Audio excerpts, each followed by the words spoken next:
Okay, great. Looks great, Lauren. Hey, thanks. Alrighty, so I'm going to go ahead and get us started here. This is Module 4, which is testimony. So I'll be leading this. My name is Lauren Pixley. Okay. So as has previously been explained, the purpose of the school is to provide you, the participants, with background information and skills to help you ensure the testimony you give before the redistricting commission in 2021 is effective, and to help you feel comfortable and confident about testifying. But let's not get the cart before the horse. Before you can testify, you need to plan and create your presentation. Testimony comes before testifying. This session will focus on testimony. Alrighty. So in this module, we will learn the hows of writing effective testimony. Our goal is to help you feel comfortable with putting together a testimony statement by reviewing examples of written testimony and discussing the components of an effective testimony, examining a variety of tools that might make testimony writing easier, practicing writing parts of a testimony, and sharing best practices. We will also provide some tools to help you locate information that could become the content of your testimony. And I want to point out that while this module is focusing on your testimony before the redistricting commission, you will actually be able to use the skills and tools that we're sharing in a variety of settings, testifying on any topic, meeting with any legislator or group of decision makers. Okay, so we want to recognize that some of our participants are new at this, others are quite experienced. It will help with our conversation to know what your level of comfort is with testimony. So in just a second here, I am going to launch a poll, and there are 4 options. Give me just a moment here. Actually, Keitha, would you mind launching the poll for me? I am in full screen right now. Yes, I can do it. Thank you very much. So the question here is, what is your prior experience in writing testimony? The answer options are none, don't really have a clue how to go about it, have done it a couple times, but by the seat of my pants, some experience, comfortable with it, but need to fine tune, or considerable experience and willing to share my experiences. If you could just select one of the 4 options, that would be great.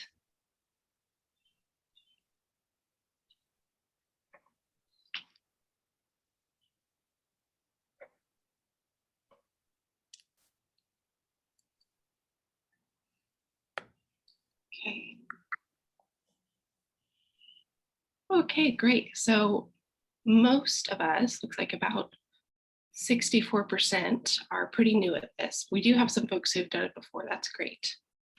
So I'll go ahead and stop sharing these results here. Okay.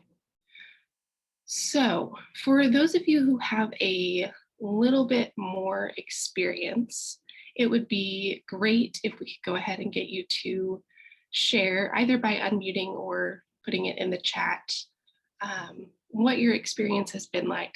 Well, what did the testimony look like? Did you feel if it was successful, why or why not? And how did testifying differ from writing the testimony? So if anybody wants to unmute themselves to share, that would be great.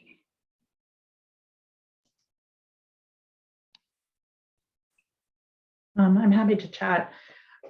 So for me, I still get nervous every single time. And one of my favorite quotes is, I'm going to use my voice even when it shakes. And I do find practicing helps, also timing it, because if you're going to have 1 minute versus 2 minutes versus 3 minutes, I usually have 3 versions, because they have been giving people 3 minutes when there aren't that many people to speak. And so I have things to say. They'll always take more written testimony. So if you don't have time to say everything, you can send it as a follow-up for inclusion in the public record. And I've both done a lot of testimony myself and helped other people. And it is a really powerful and empowering feeling to do this work. And it becomes really clear that our voices do matter in these halls of power. Sometimes they get listened to better than others, but your voices are so powerful and so needed. So I'm glad that everybody here is here and planning to do this. That's great, Melissa. Thank you so much. And I did see that Catherine also jumped in the chat here and said, my experience was in writing for senior officials at the State Department to present to Congress. That's very cool. And Duffy says, in front of Seattle School Board many years ago, met with state legislator at League of Women Voters Washington lobby days recently. Both went okay. It's really cool. Wow. Well, so we'll go ahead and keep us moving here. This module is about testimony, and your testimony is very important regardless of your prior experience or expertise in writing and giving testimony.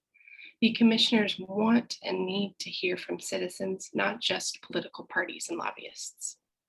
Lauren, did you advance slide? We're still seeing poll. There we go. Okay. Thanks. Okay, so just what is testimony? The dictionary definition indicates that a testimony is a declaration or statement given in evidence of a position. And we note two key features of testimony. The first is it is a written document. And the second is testimony contains the content of what you will be saying when testifying or the content of what you submit in writing. Testifying is the delivery of your testimony. Testimony is written, testifying is oral. So next up here, you should have received an email from Allison prior to joining us that had some handouts attached. Hopefully you were able to take a look at those, maybe print them out. If not, that's okay. And we'd be happy to resend them to you if needed. That way you have them on hand because they are a great resource. And I do believe that there may be a discrepancy in the numbering, but I'll make sure to have us on the same page here. This first one is, I think, actually labeled as 4-2 if you've printed and or downloaded the ones that were sent out recently. What makes for good testimony? Okay, so handout 4-1 or 4-2, if yours is labeled as such, is an example of a written testimony submitted by Patsy Whitefoot, an esteemed elder of the Yakama Nation with significant experience in participating on national advisory boards. Patsy was writing to State Senator Sam Hunt last year regarding SHB 2575, asking for his support in enhancing the redistricting commission. So if you take a look at this, you'll note that Patsy has provided information on herself and her role in the tribe. She has clearly stated why she's writing, what she's asking for, and then has succinctly stated the reasons for her position. She also judiciously used boldface type to emphasize her points. Okay, so I am going to share a video clip here in just a second. It was taken from the June 30th, 2011 hearing of the Redistricting Commission in Bremerton. You may want to turn up your volume on this one. I'll have mine all the way up, but it is pretty quiet. So just a heads up on that. It is about a 2-minute video. And as you listen to this testimony, if you could just jot down, what do you see? What do you hear her saying? And what parts of it worked for you?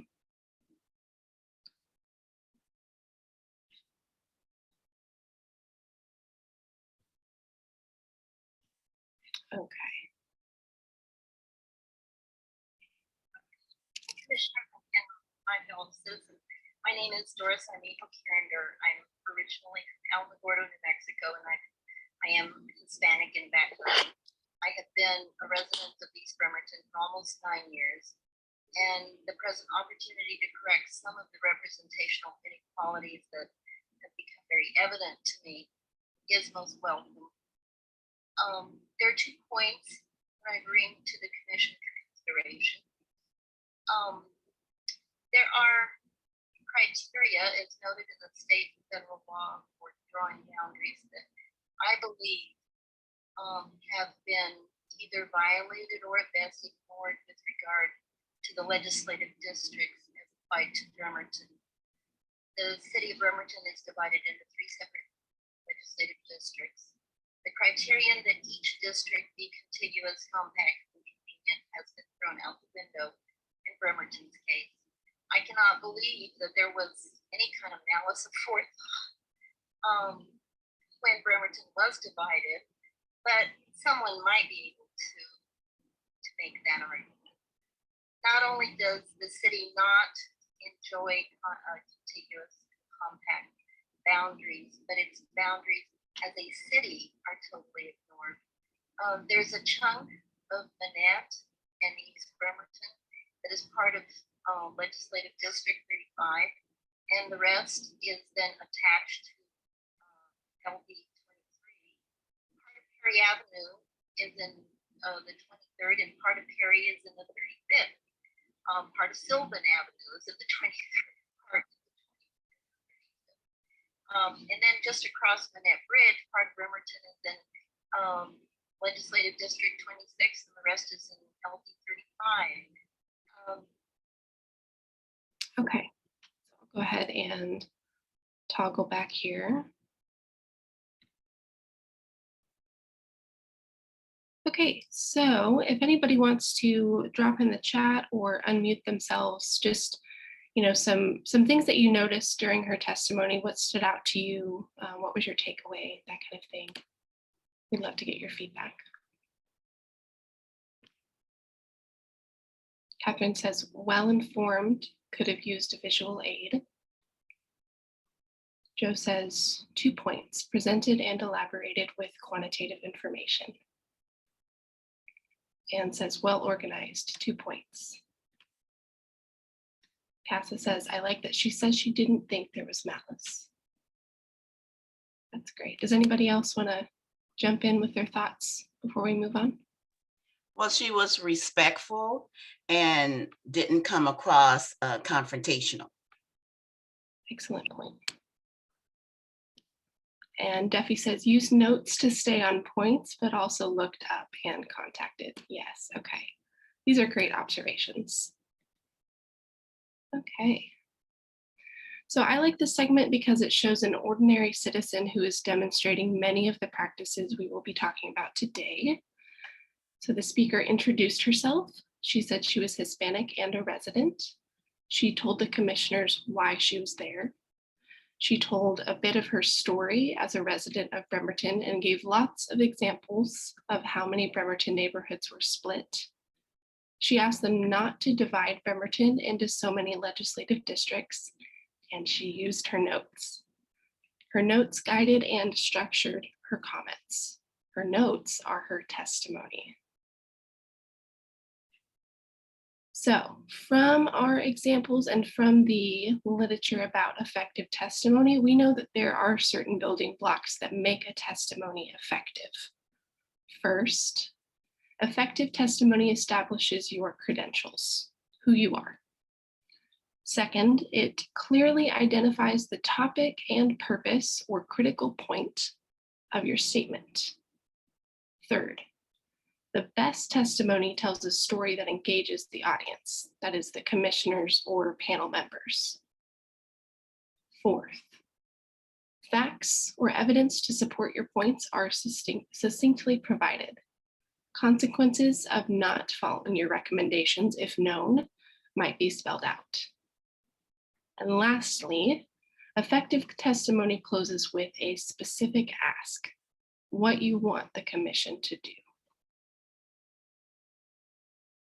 Okay, so this is our next handout. This is what it looks like. Hopefully you can see what I'm trying to show you, but it is handout 4-2. And it is a really wonderful handout, and it's a handy way to remember the essential components. So I'll go ahead and go through these with you. So the thumb is meant to indicate introduce yourself and establish your credentials.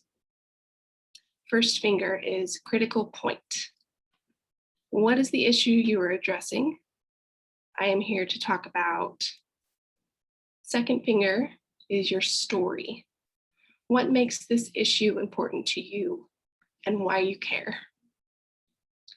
The third finger is evidence or facts. These facts are essentially why the commissioners should care. Include consequences of not doing as you ask. And then the fourth finger is the ask.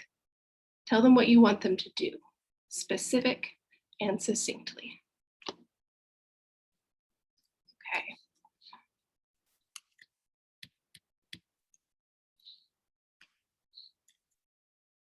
Okay, so we are going to look a little bit more in depth at each of those components. So the first one we mentioned is establishing your credentials. So that doesn't mean you have to be a recognized expert or an elected official. It simply means that you let the commissioners know who you are, and especially that you are a constituent. Give your name, where you live, what district you live in your written statement, which you will give to the commissioners at the end of your testimony, or if they ask you to submit it beforehand, they will ask that you provide your contact information, so address, phone, email, and then if you represent more than yourself, identify the name of the group. So for example, your neighborhood council, tribal affiliation, or other civic organization you may be representing. And of course, if you're going to do that, make sure you are authorized to represent that group. Okay, so next is the critical point. So as soon as you've introduced yourself, tell the commission why you are speaking to them. What is the issue or concern? If you want them to remember one thing from your presentation, what is that one thing? Be careful, in the 2011 hearings, one gentleman wore a clothespin on his nose. I don't think the commissioners have a clue what he actually spoke about, but they remembered the clothespin. So just kind of a funny example there. So next, we're going to talk about telling your story. One of the most effective means of being sure you are remembered and your message heard is to tell a personal story about why this issue is so important to you. Telling a story about something that personally impacts you creates empathy among the audience, in this case with the commissioners. The story can help build a relationship with the commissioners. Remember that people in a relationship care about each other, and you want the commissioners to care. A personal story not only illustrates the point you are making, it adds validity or justification to your presence. In a way, your story states your right to be there asking something of them. A personal story will help the audience remember you and your point, makes it memorable.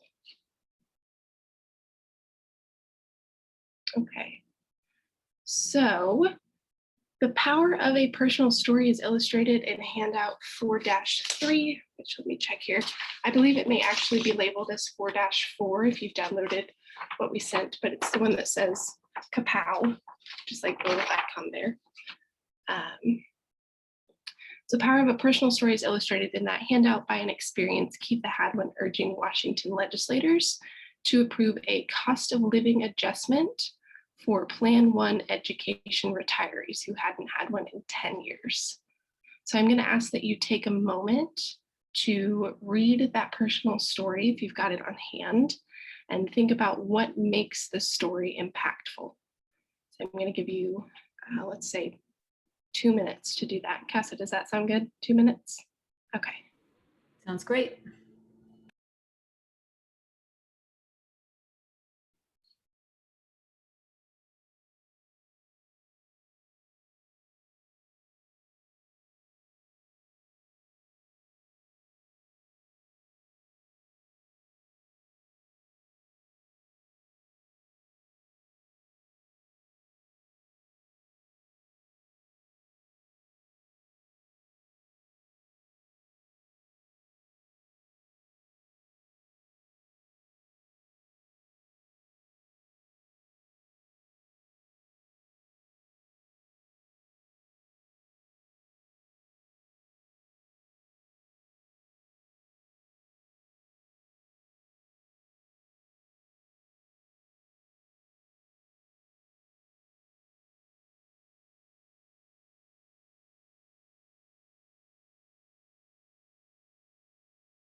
Okay, so I am seeing some folks adding their comments to the chat here. Kay says, the humor makes it memorable. Deb says her last statement was brilliant. It really shows the impact of the failure to pass the legislation. Melissa says, agreed, poignant, memorable humor. And says, story, statistics, consequences. Cheryl says, humorous. That's great. I honestly love coming back to this story. It is a really impactful story. So thank you for your input on that. And it did have power because it described a personal impact. She wasn't always able to make bill payments. She used data to support her story. The cost of supporting a destitute individual is 3 times the cost of this bill. Purchasing power has decreased by 40%. And she clearly established a relationship with the senator. He waved to her in the lobby the next day. And then her sense of humor came through when she invited herself to dinner, and he laughed about it, but he got the point. And he remembered the story and it was effective. He actually changed his mind and voted for the bill. So it's not enough to identify your issue and tell a story. Good testimony also gives the reader or listener some critical facts and details to support the position. After all, the commissioners will need facts to support the stances or decisions they ultimately take with the redistricting maps. So your facts should be research-based, and the information provided in the Data Lenses module, which is later today, can provide you with facts and details such as % of minorities in your district, and as can the MAPS project. So what happens to voter strength if lines are drawn as you propose? Attaching a map with the redistricting lines you were suggesting is also helpful. Someone mentioned a visual aid earlier, and that's where my mind goes, is being able to show them what those lines would actually look like. And later in this session, you will receive further information about resources you might use to get the facts. So if there are consequences to the position you're taking, positive or negative, you're going to want to be sure to briefly list them. And this is especially important if the community is benefited by the proposed change. Making people happy with the commissioners is always a desired outcome for the commissioners, so they welcome information on consequences. And so as you close your written testimony, be sure to specify the ask. Tell the commissioners exactly what you want them to do, to consider, or to change. Keep it short and simple. You want them to remember the ask. And finally, thank them for their time and acknowledge the difficult task they have to manage in trying to respond to so many ideas and requests. So it's unlikely, but it might happen that a commissioner will have a question for you or raise a point that is counter to your arguments. So if possible, know in advance what the issues are. For example, the pros and cons of grouping low-income voters into one district, for example. If you're asked a question that you don't have an answer for, just acknowledge that you don't know and then offer to get back to them with the answer. Okay, so we're going to do a quick activity. If you have a piece of paper handy, perhaps the back of one of the handouts, it would be great if you could just take a moment to trace your hand and then jot down those 5 components we went over earlier into those spaces. So I'm going to give you about 2 minutes to be able to do that.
Alrighty, so I'll go ahead and move us forward here. I don't know about you all, but being able to write down information after hearing it always helps me remember it. So it's kind of nice to be able to have that visual going forward.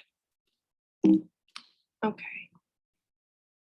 So just, to quickly review, your thumb is credentials. Introduce yourself. Your first finger is critical point. What is your issue?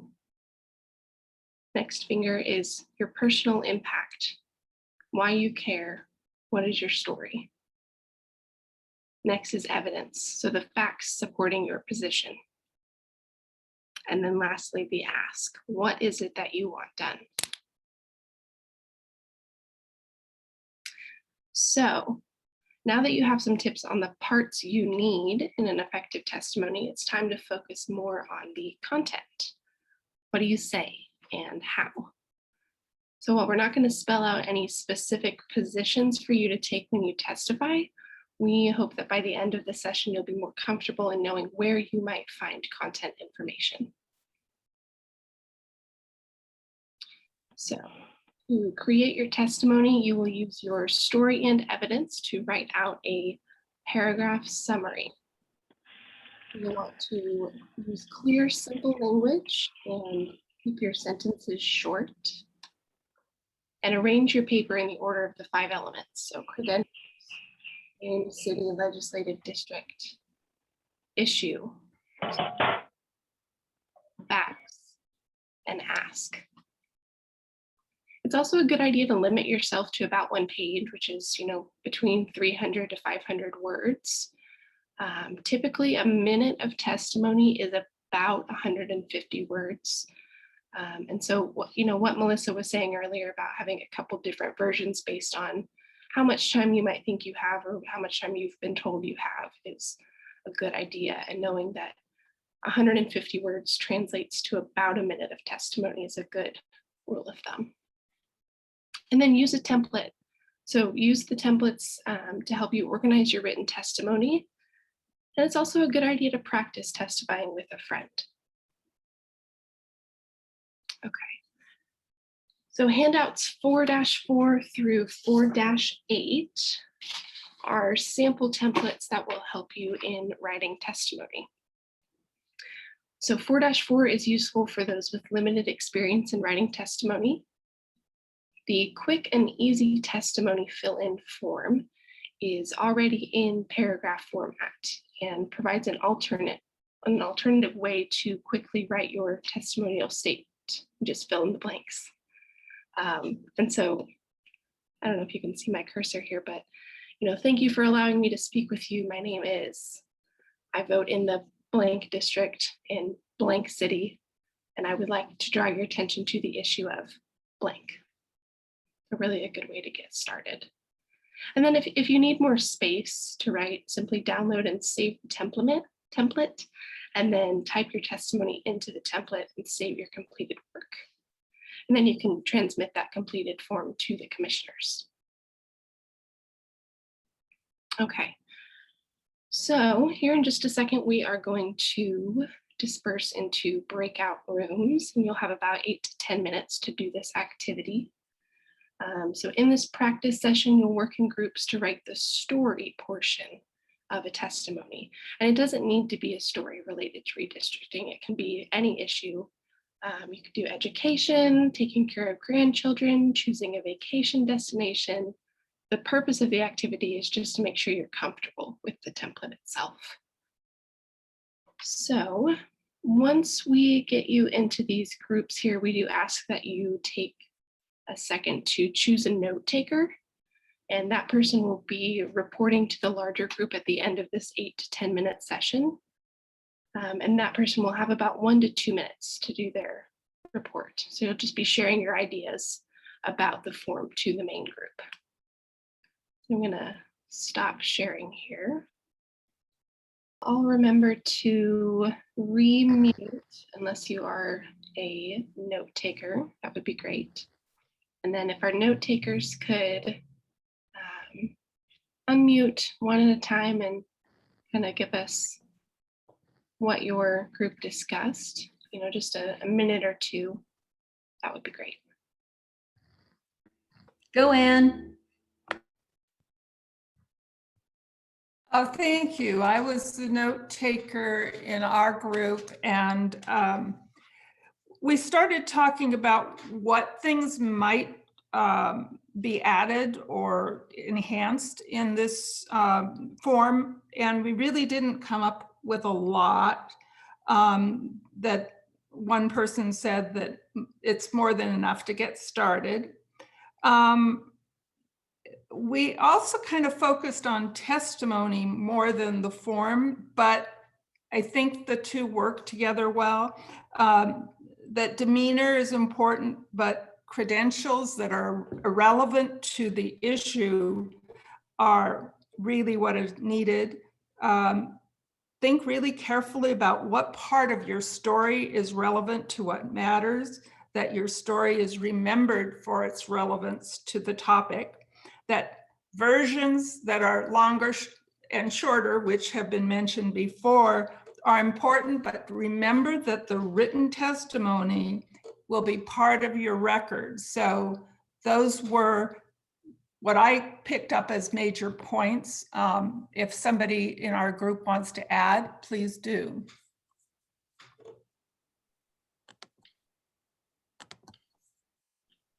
That was great. Does anyone else want to jump in from that group, or if we're ready to move on to another note taker?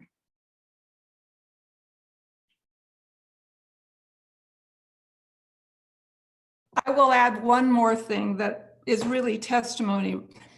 Remembering that the people that you're speaking to are used to being the boss. And so you need to provide them with some deference, as the video demonstrated, to show that you respect their position of authority. That was testimony related, really. That's a good note. And that kind of goes back to something we talked about earlier about, establishing a relationship with the people that you're speaking with and making them care about what it is that you're saying. And, coming at that from an angle of respect is a good way to build that relationship. Anyone else want to jump in? I'll go.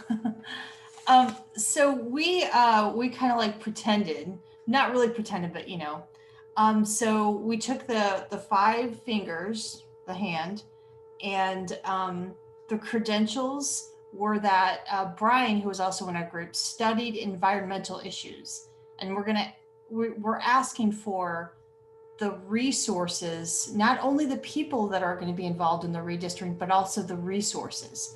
So he's going to testify on that. Brian, do you want to just take it? Or do you want me just to go from my notes? I can go ahead and talk. Okay. What we were talking about is in preparation for the testimony and testifying for redistricting, we were looking at the resources, and the key element that we wanted to point out is that the resources do not have a voice.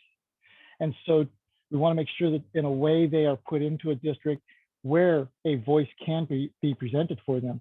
And when introducing myself, because I'm speaking from the point of view of a private citizen, I also point out that during my college studies, I studied environmental ethics and environmental issues and took an interest in that, and have learned how by the resources not having a voice, that we have to find a way to give them that voice.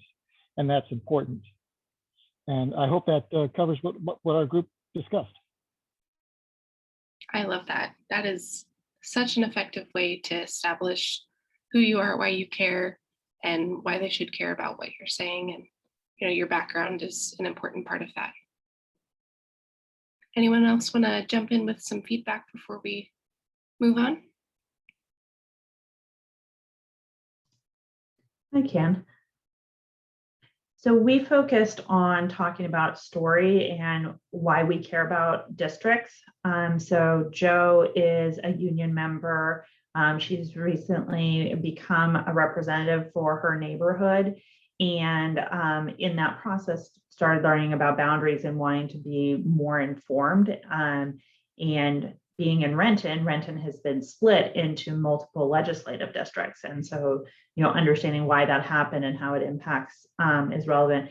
Deb and I actually had a really fun conversation about, I don't know if I'm impacted. I don't feel like I'm directly impacted by bad districting. And then talking about how bad districting concentrates power and calcifies power when it's been historically.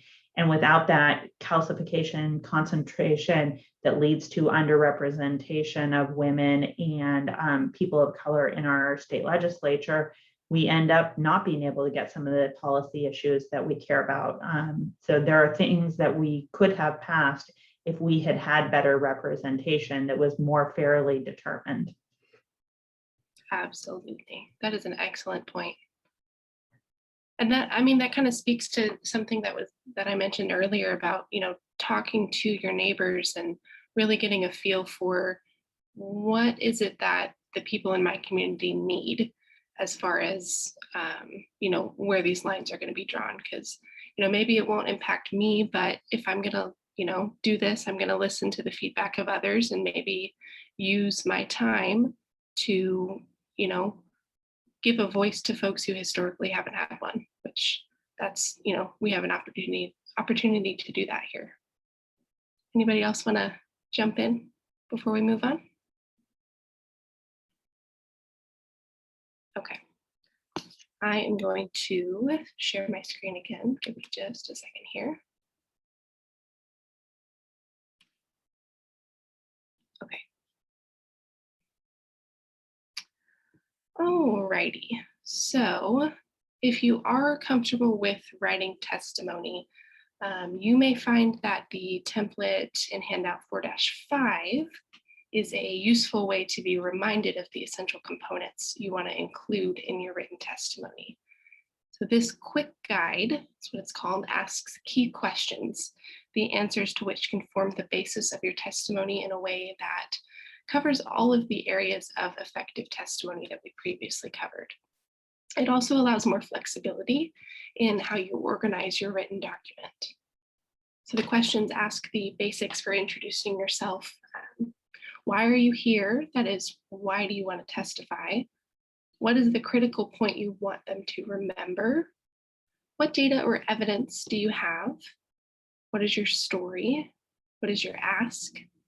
And what are the consequences for not creating equitable districts? Okay, so the quick guide that I just mentioned, I'm going to give you, it says 5 minutes, but I think we're running a little behind. So I'm going to say 3 minutes to take a look at that quick guide just on your own and try listing facts about your redistricting issue, or if you don't have one yet, list questions you can research to get to the facts. Or if you want to choose a different topic altogether, such as the one you used before, that is totally fine. The point of the exercise is just to try to use the template. I will go ahead and start 3 minutes, so that'll be 1:12.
Alrighty.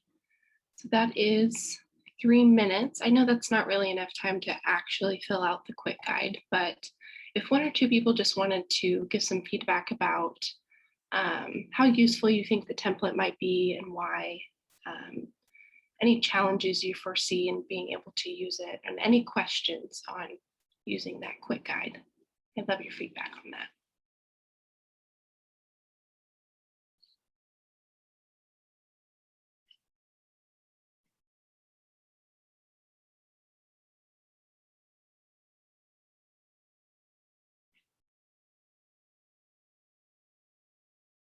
Okay, well, I'm just going to go ahead and move on. I would ask that you know, in the next week we have between sessions, really take a look at that, because I know 3 minutes really isn't enough time, but it is a great resource. Okay, so this next hand is the template for legislative contacts.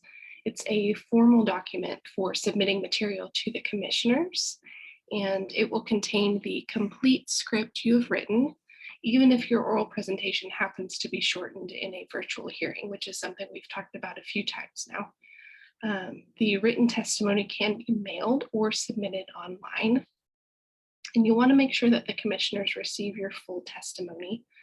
By sending this one-page position paper to them, the commissioners will have the points and supporting data in your testimony.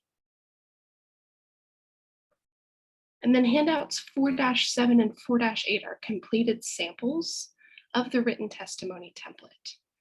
And you'll see the facts in the red box. I hope you can see my cursor here. Give a quick visual summary for the person receiving the document. And this particular example shows written testimony from a person representing a group. So your testimony is for your community or legislative district. So what quick facts will you need so that the redistricting commissioners understand your community's needs?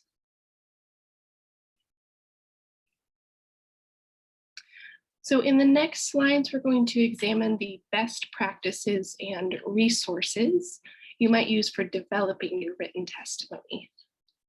Slides to follow will further illustrate these practices. So as far as best practices goes, use the language directing the commission's work. Make your ask easy for them. Talk to your neighbors and see how they feel about the issues. Imagine the power of a statement like, 20 of my neighbors agree. Use the data lenses and redistricting maps available. You don't have to recreate the wheel. And also check out the papers and information on organizational websites that study these issues. They have people paid to know these facts and consequences. One of the best practices you can easily use in your own testimony is to include some of the keywords from the legislation on redistricting priorities. So this is the language in the Washington State RCWs. RCW stands for Regulatory Code of Washington. So I'm gonna just quickly go through some of these, and some of these may stand out because the video I showed earlier definitely featured some of these keywords. So just to go through these real quickly, equal in population, local boundaries, communities of interest, minimize division of counties and municipalities, contiguous, convenient, and compact territory, precincts within a single legislative district, encourage electoral competition, comply with the Voting Rights Act to ensure minorities have an equal opportunity to elect representatives of their choice, and prohibits undue favoritism to a party or group. So in the earlier video, the speaker referred to the requirements of contiguous territory and the division of the municipality of Bremerton.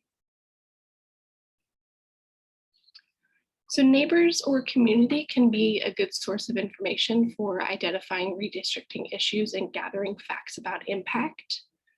As you talk to your neighbors or community, you may discover some of the themes that regularly come up at redistricting hearings, such as keep my community together, Don't split up defined groups like tribes or groups speaking the same language.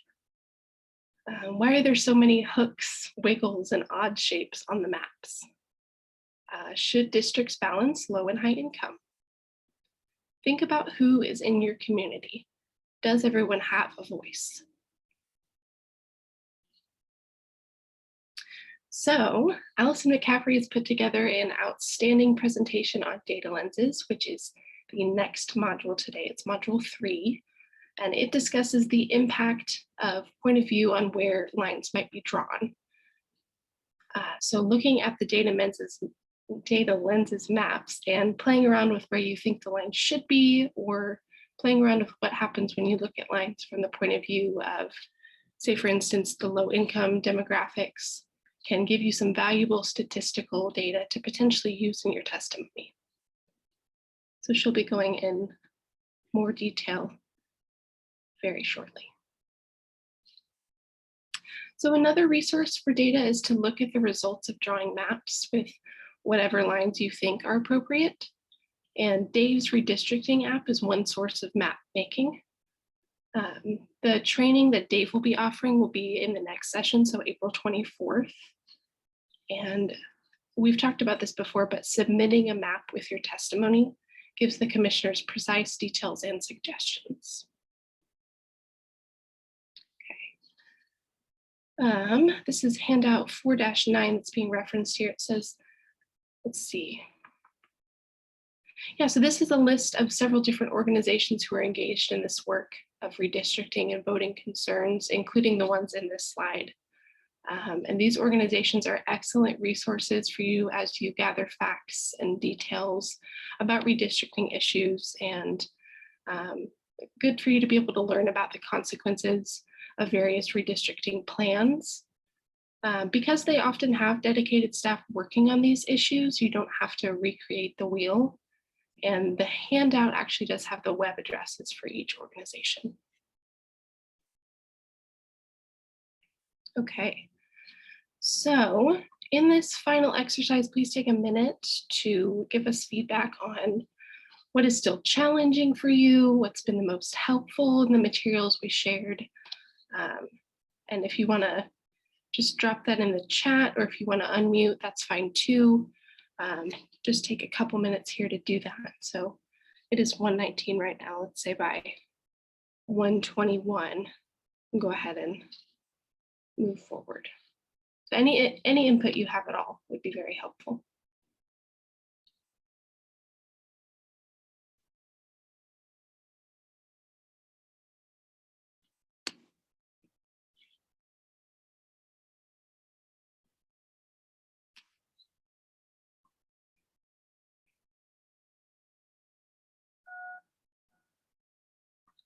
So Duffy asks about the next Speak Up School session. Oh, okay. Yeah, we actually are planning on recording these. So if you're not able to make it to the next session, we should be able to distribute that to you a few days after the 24th. We'll have to, edit it a little bit, but then we'll be able to distribute it to you. So it's totally okay if you have to come and go, or if you can't make it to that second session at all. Longer time for practice. Okay, yeah, so that's actually something that will be addressed in the next session. There's actually some time set aside at the end of the next session, just meant for coaching and practicing giving testimony and getting feedback on what you've written or how you've presented it. Crystal asks, aside from speaking to neighbors directly, is there any other way to get an idea of what issues are pertinent to your specific district? I would say probably a good place to start is that list of organizations that I mentioned just a second ago. Just kind of looking around on their websites and seeing if they have specific input already about your specific community. Yeah, I think that would be a great place to start.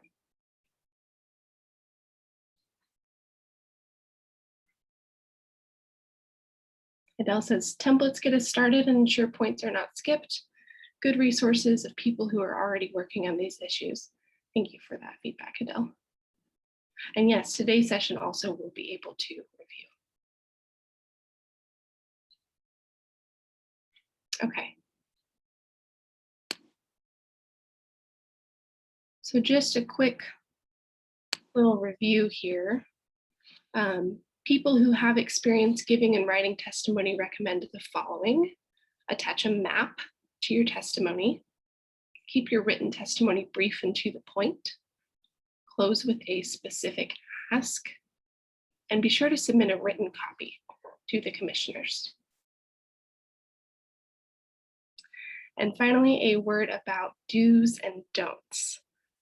So your written testimony, the document should be brief and easy to read. Do use bullets for your fact section and position rather than paragraphs. Do be sure to use and highlight keywords. Use the commission priorities for keywords. Do use facts. The commissioners need justification for their actions. And do thank them. It is not an easy task. Don't make accusations or partisan comments. It will turn off the audience and irritate the commissioners. Don't go over your space and time limitations. About 1 page is good. The commissioners don't have time to read more. And when you turn your testimony into your testifying comments, you won't have time to say more than what is written on about 1 page. The maximum time we've seen for testifying before the redistricting commission is 3 minutes. So since a comfortable speaking pace, like we said, is about 150 words a minute, you're probably not going to be able to speak more than about 400 words or so. Alrighty, so thank you all so much for your attention and participation in this module. We hope you are feeling more comfortable about the tasks ahead, and feel free to ask us any questions about any portions of the presentation that you're concerned or worried about. I would highly recommend playing around with the templates and practicing putting those 5 elements of effective testimony into your work. And then the next step is, to research and determine your position and then turn that into a written document. And of course, feel free to use one of the templates we provided. And then you'll want to turn your written testimony into an effective oral presentation. And module 5, which is at the very beginning of the next session, a week from today, is designed to give you tips, tools, and practice on presentation skills. And of course, remember that the commissioners and legislators want to hear from citizens more than any other group or individual lobbyist or expert. You are important in this process. Okay. Do you have any questions? I don't know if there's questions in the chat here. We will take, I think, a short break here in a minute. Let's give everyone a 5-minute break.